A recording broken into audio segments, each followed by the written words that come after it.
Subscribe now. Click the bell icon to like, comment, and share.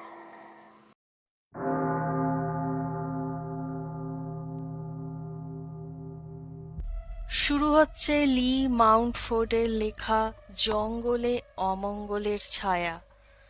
গতদিন আমরা এই নভেলে যেখানে শেষ করেছিলাম আজ তার পরবর্তী অংশ থেকে শুরু হবে।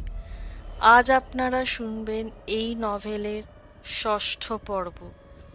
তবে গল্প শুরুর আগে নতুন অডিয়েন্সদের কাছে রিকোয়েস্ট, যারা এখনও আমাদের পরিবারের সদস্য হননি তারা দয়া করে আমাদের চ্যানেলটিকে সাবস্ক্রাইব করে আমাদের পরিবারের সদস্য হয়ে যান।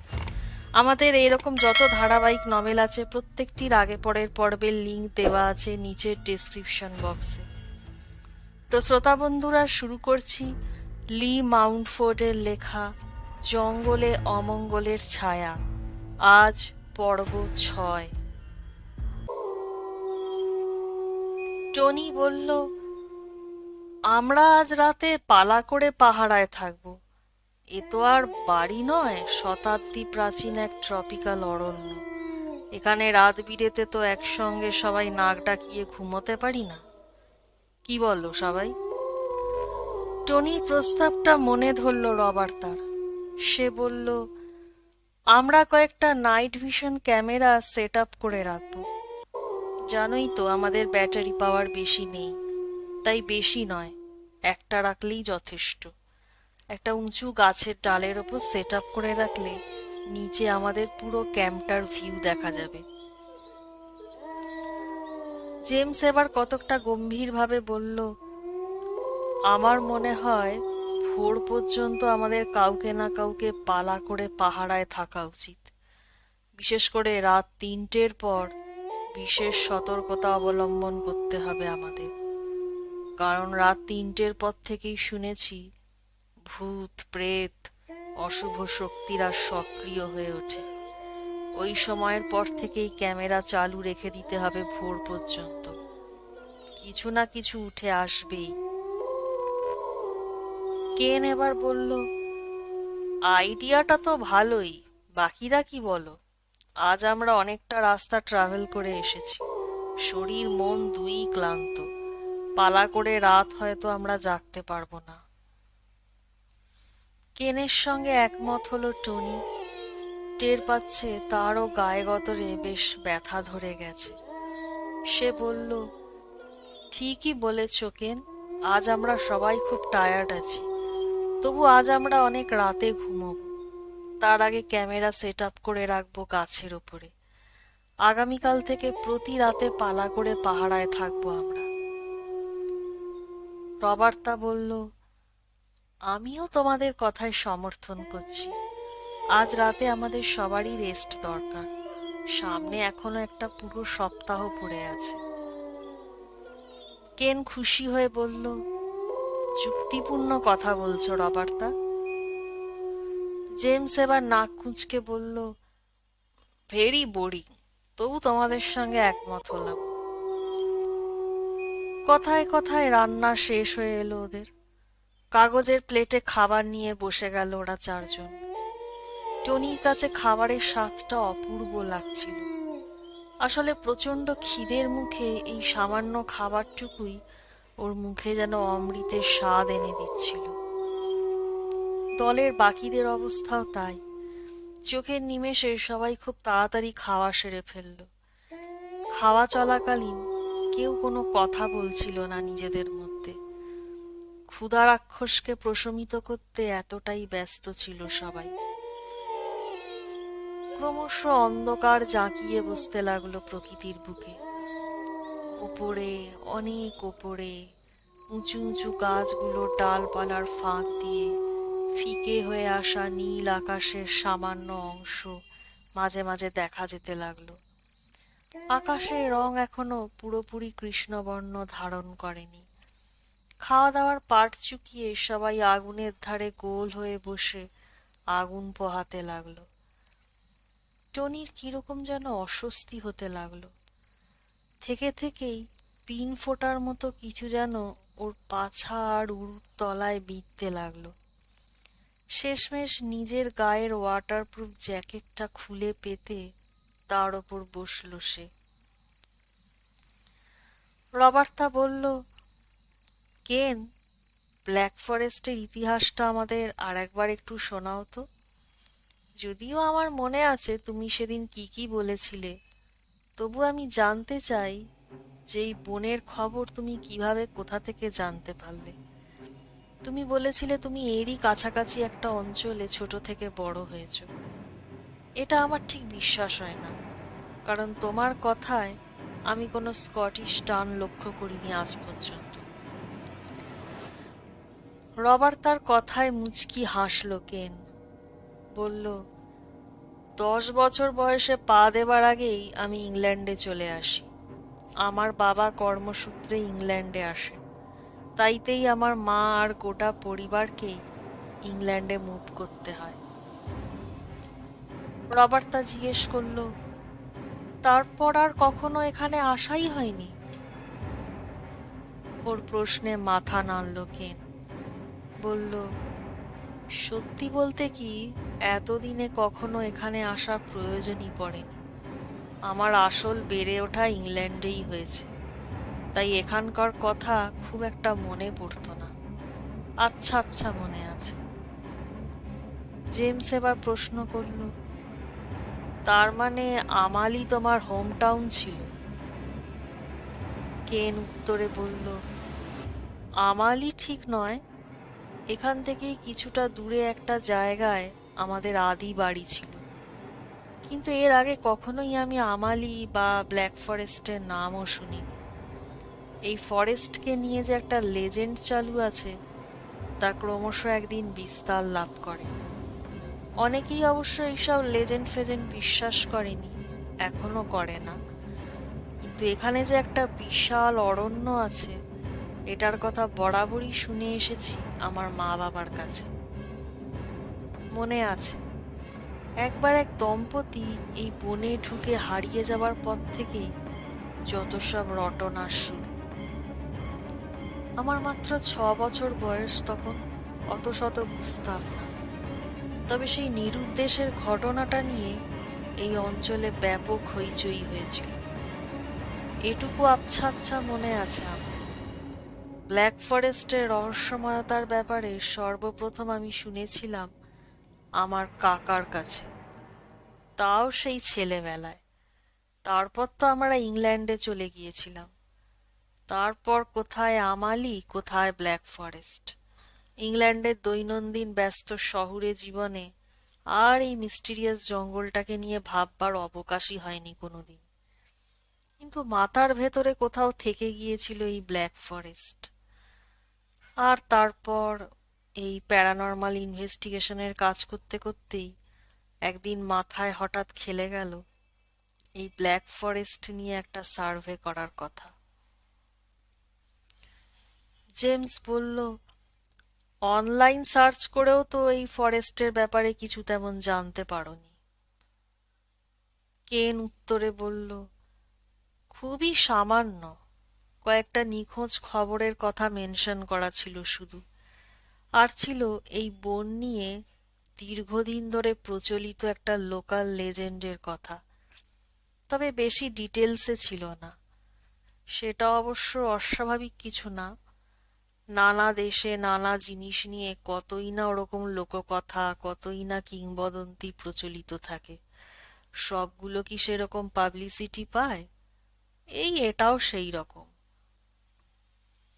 স্তিমিত গলায় এবার রবার্তা বলল, কিন্তু এটা তো ঠিক যে এই জঙ্গলে আজ পর্যন্ত অনেকেই ঢুকে আর ফিরে আসেনি, বরাবরের মতো হারিয়ে গিয়েছে। ওর কথার উত্তরে কেন বলল, এরকম অনেক রহস্যময় জায়গাই আছে এই পৃথিবীতে।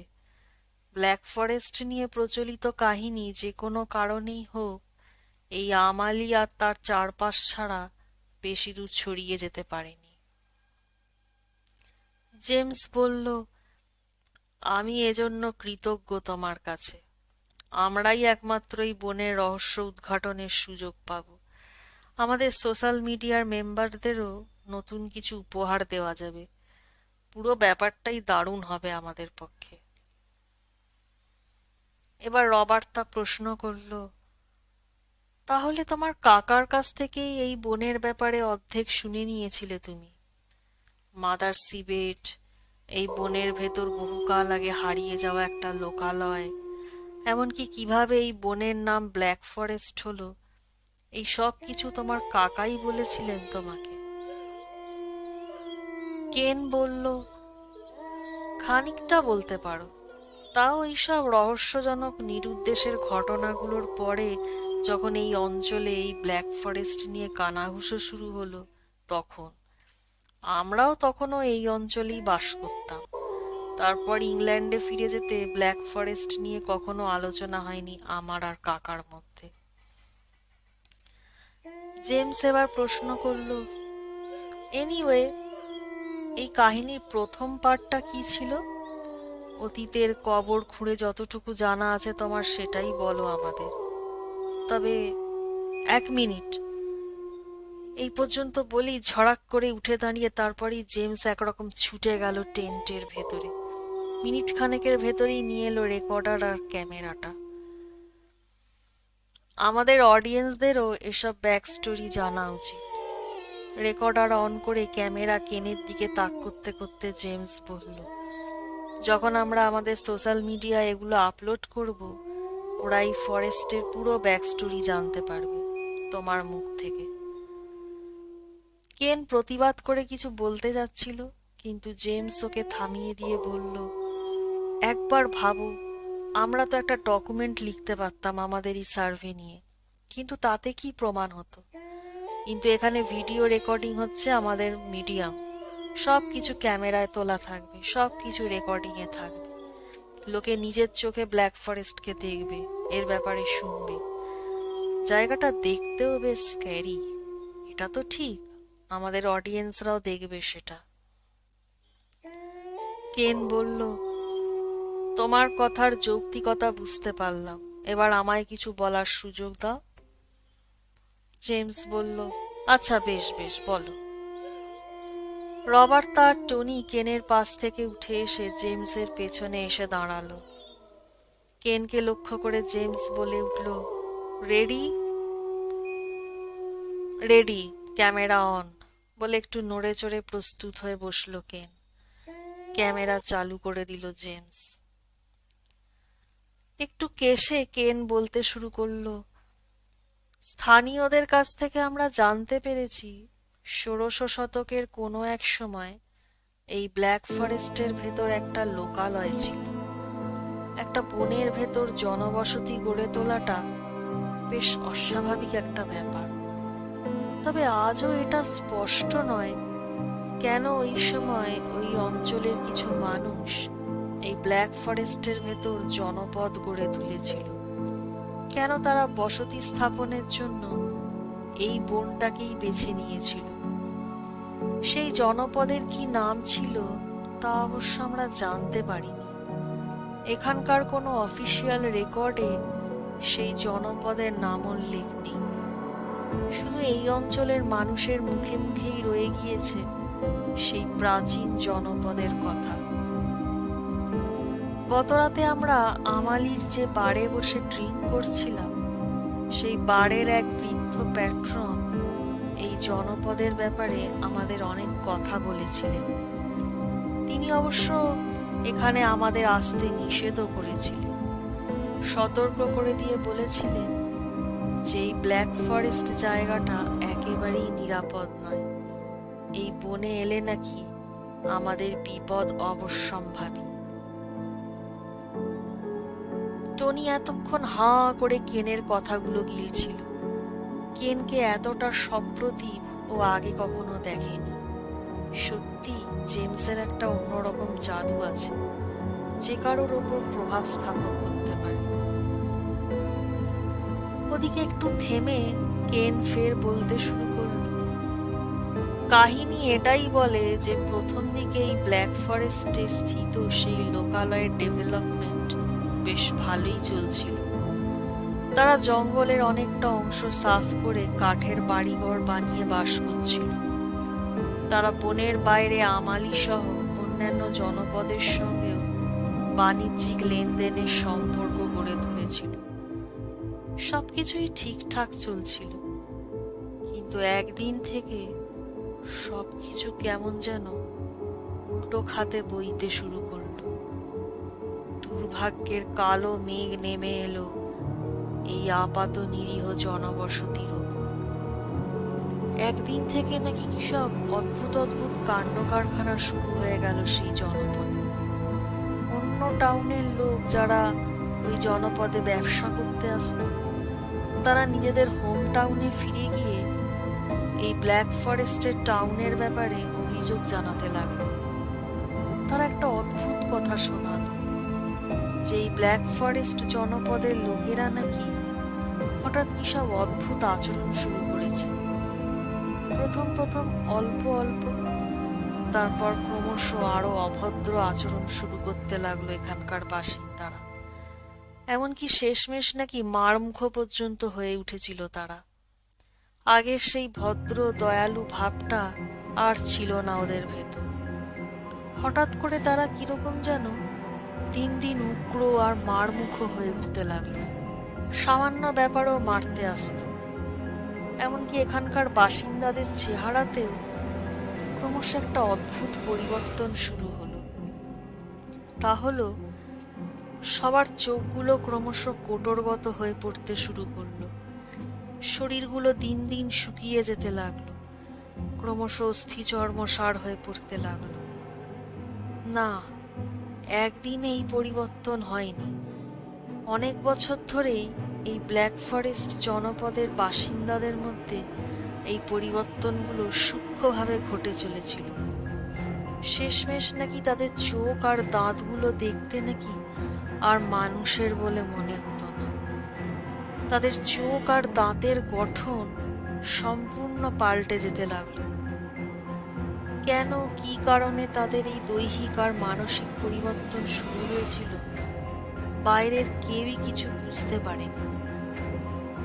একদিন 18 বছরের এক তরুণ মৃতপ্রায় অবস্থায় এই ব্ল্যাক ফরেস্ট জনপদ থেকে আমালি ফিরে গিয়ে সবাইকে জানিয়েছিল আসলেই ওই বনের ভেতরের লোকালয়ের ভেতর কি ঘটছে। তার মুখেই প্রথম শোনা গিয়েছিল মাদার সিবেটের কথা। এই ব্ল্যাক ফরেস্টের লোকালয়ে মাদার সিবেট নামে পরিচিত এক মহিলা একটা কুটিরে বাস করত। সেই লোকালয়ের বাসিন্দাদের বিশেষভাবে এই বলে প্রভাবিত করেছিল যে এই জনপদে এবার থেকে ঈশ্বরের কোনো আরাধনা হবে না, কোনো রকম উপাসনা হবে না, বরং ঈশ্বরের চেয়েও আরো বেশি ক্ষমতাধর এমন কারো উপাসনা হবে। ঈশ্বরকে ডাকলে কখনো কি তিনি দেখা দেন? দেখা দেন না। তার কাছে কিছু মাং করলে সঙ্গে সঙ্গে কি তা পাওয়া যায়? যায় না। কিন্তু যাকে আহ্বান করলে, যার উপাসনা করলে দেখা মেলে, যার কাছে কিছু মাং করলে সঙ্গে সঙ্গে তা মেলে, তারই আরাধনা করা উচিত। হ্যাঁ, একমাত্র শয়তানই মানুষের মনের যে কোনো ইচ্ছা পূরণ করতে পারে। ফলে যা হবার তাই হলো। গ্রামের একমাত্র চার্চ পরিণত হলো ঈশ্বর বিরোধী কাজের কেন্দ্রে। একসময়ের ঈশ্বর আরাধনা স্থল পরিণত হলো তার বিরুদ্ধ কাজের ক্ষেত্রে। যা কিছু অপবিত্র, যা কিছু অনৈতিক, যা কিছু অপ্রাকৃতিক, তাই করা হতে লাগলো। একসময় শান্তি শৃঙ্খলাময় জীবনে দেখা দিল চূড়ান্ত অশ্লীলতা আর উদ্দামতা। ঈশ্বর বিরোধী সব রকম পাপ কাজের অবাধ লীলাভূমিতে পরিণত হলো এই ব্ল্যাক ফরেস্ট জনপদের চার্চ আর তার সংলগ্ন এই গ্রাম। বীভৎস নারকীয় হত্যালীলা, রক্তের হোলি খেলা শুরু হলো এককালের পবিত্র উপাসনালয়। পুরুষ, স্ত্রী আর পশুর মধ্যে অবাধ অপবিত্র যৌনতার খেলা চলত। এই গাঁয়ের বেশিরভাগ মানুষই মারা পড়তে লাগলো পাইকারি হারে। আসলে মাদার সিবেট আর তার অনুগামীরা গাঁয়ের শিশু শক্ত সমর্থ মানুষদের ধরে এনে শয়তানের সামনে কুরবানি দিত। যারা বেঁচে ছিল তারা এসব বীভৎস কাজের প্রভাবে উন্মাদ হয়ে যেতে লাগলো। ব্ল্যাক ফরেস্ট টাউন থেকে কোনো মতে বেঁচে ফিরে আসা কিশোরটির মুখে এই কথা শুনে বাইরের টাউনের লোক ভয় পেয়ে গেল। সেদিন থেকেই তারা এই বনের জনপদের সঙ্গে সব রকম সম্পর্ক ছিন্ন করে দিল। ঘোষণা করা হলো কেউ যেন কোনোদিন ওই ফরেস্টের ভেতর না যায়, বা এই ফরেস্ট টাউনের কোনো বাসিন্দাকে যেন তাদের এলাকায় প্রবেশাধিকার না দেওয়া হয়। তারপর প্রায় টানা 6 বছর এই ব্ল্যাক ফরেস্টের সাথে বাইরের পৃথিবীর সব রকম সম্পর্ক ছিন্ন হয়ে গেল। কেউ ভুলেও পা রাখত না এই বনের ভেতর, বা এখানকার কাউকেও নিজেদের এলাকায় আসতে দিত না। এইভাবে প্রায় টানা 6 বছর এই ব্ল্যাক ফরেস্ট টাউন সম্পূর্ণ যোগাযোগ বিচ্ছিন্ন একটা দ্বীপের মতো পড়ে রইল এই বনের ভেতর। তারপর একদিন বাইরের টাউনগুলোয় একটা সালিশি সভার আয়োজন করা হলো। দীর্ঘদিন ফরেস্ট টাউনের কারো সাড়া শব্দ না পেয়ে সালিশি সভায় স্থির হয় একটা সার্চ পার্টিকে পাঠানো হবে বনের ভেতর। তারা গিয়ে খোঁজ নিয়ে আসবে যে এই ব্ল্যাক ফরেস্ট টাউনের বাসিন্দারা এখন কেমন আছে বা না আছে, কারণ এই 6 বছরে তাদের কাউকেই বনের সীমানাতেও দেখা যায়নি। সেই মতো সার্চ পার্টি গিয়ে খোঁজ নিয়ে আসুক কি ঘটেছে এই ব্ল্যাক ফরেস্ট জনপদের বাসিন্দাদের ভাগ্যে। দুটো সার্চ পার্টিকে পাঠানো হয়েছিল, একটি আমালি থেকে এবং দ্বিতীয়টি গিয়েছিল অন্য কাছাকাছি এক শহর ব্রামির থেকে। সেই শহরটির অস্তিত্ব এখন আর নেই। যাই হোক, দুই শহর থেকে দুটো সার্চ পার্টি রওনা দেয় ফরেস্ট টাউনের দিকে। আমালি থেকে যে অনুসন্ধানী দলটা প্রথমে গিয়েছিল তারা একদিনের মধ্যে ফিরে এসে জানালো যে ওই লোকালয়ে এখন খুব সামান্য মানুষই বাস করে। টাউনের বেশিরভাগ মানুষ কোথায় যেন গায়েব হয়ে গিয়েছে। গ্রামের বাকি সব মানুষ কোথায় গেল জিজ্ঞাসা করায় তা নিয়ে কেউ কোনো সদুত্তর দিতে পারেনি। আর এও বলেছে তারা যে এই ব্ল্যাক ফরেস্ট জনপদের বাড়িঘরগুলো কেমন বদলে গিয়েছে। যেগুলো কোনো রকমে টিকে আছে সেগুলো সম্পূর্ণ কালো রঙে রাঙানো, আর বাকি সব বাড়িঘরগুলোই ভাঙাচোরা। বহুদিন কেউ বাস না করলে যেরকম অবস্থা হয় তাই আর কি। আর গ্রামের মধ্যে একমাত্র পাথুরে ইমারত বলতে সেই চার্চটা, যেটা এখন যাবতীয় অশুভ কাজের প্রতীক। আমালি টিম আরও জানিয়েছিল শুধু টিকে থাকা ঘরগুলোই কালো রঙের হয়ে যায়নি, বনের প্রায় সব গাছপালাই কোনো এক রহস্যময় কারণে কালো হয়ে গিয়েছে, যাকে বলে কুচকুচে কালো। হয়তো তারপর থেকেই এই বনের নাম হয়ে যায় ব্ল্যাক ফরেস্ট। এরপর ব্রামির টাউন থেকে যে সার্চ পার্টি গিয়েছিল ব্ল্যাক ফরেস্টের উদ্দেশ্যে তারা কিন্তু আর ফিরে এলো না। তাদের আর কোনো খোঁজই পাওয়া যায়নি কোনোদিন। আর এরপর থেকেই এরকম অনেক নিরুদ্দেশের ঘটনা ঘটেছে। আশপাশের টাউন থেকে যারাই এই বনে ঢুকেছে তারা আর ফিরে আসেনি। কোনো এক অজ্ঞাত কারণে নিখোঁজ হয়ে গিয়েছে সবাই। আর এখন যতদূর শুনেছি ওই গ্রামটারই এখন আর কোনো অস্তিত্ব নেই। তবে সেই গির্জাটা যেহেতু পাথরের তৈরি ছিল, এখন কালের কবলে ধ্বংসপ্রাপ্ত হলেও আমি নিশ্চিত তার কিছু না কিছু চিহ্ন এখনো অবশ্যই থাকবে। হয়তো চলতি সপ্তাহেই আমরা সেটা খুঁজে পেয়ে যাব। এতক্ষণ এক টানা বলে বক্তব্য শেষ করে ক্যামেরার দিকে চেয়ে হাসল কেন। জেমস ক্যামেরা অফ করে দিয়ে বলল, বক্তব্য শেষ?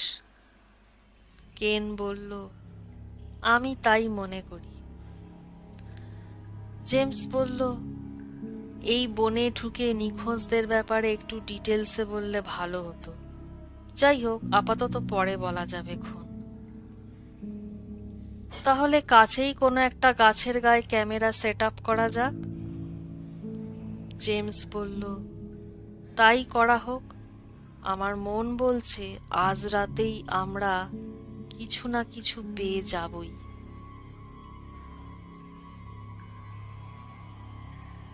শ্রোতা বন্ধুরা, এই পর্বটি এখানেই সমাপ্ত। আগামী পর্ব নিয়ে আমি খুব শিগগিরই আসছি। আপনাদের আমাদের চ্যানেল ভালো লাগলে দয়া করে আমাদের চ্যানেলটিকে সাবস্ক্রাইব করবেন, লাইক করবেন, কমেন্ট দিয়ে নিজেদের মতামত জানাবেন। ধন্যবাদ। গল্পটি শোনার জন্য আপনাদের সবাইকে অসংখ্য ধন্যবাদ। পরবর্তী পর্ব পেতে অবশ্যই আমাদের চ্যানেলটি সাবস্ক্রাইব করুন এবং বেল আইকনটি ক্লিক করুন। গল্পটি ভালো লাগলে অবশ্যই ভিডিওটিতে লাইক ও কমেন্ট করে জানাবেন। শুভরাত্রি।